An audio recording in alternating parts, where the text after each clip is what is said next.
what are graduate schools looking for? And in particular, we'll try and keep focus a little bit on Stanford here. But in general, you will find this is true for most universities. So first up, you have your foot with the department or program.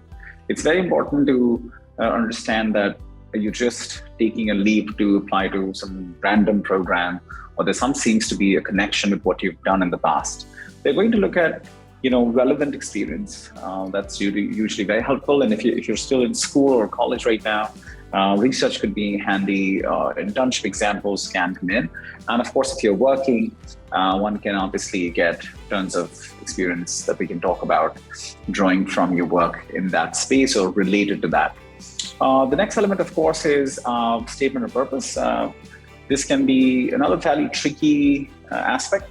It also takes time to make sure that you get this right. So I always recommend starting early. Then you have letters of recommendation.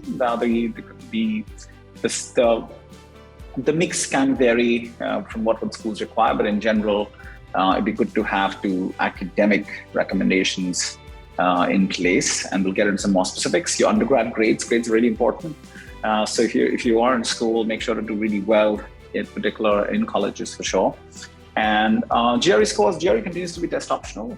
So things like data science would like to see GRE, but computer science would not. So, and this is specific to Stanford right now. So in general, you want to look at the guidelines and then go ahead with it.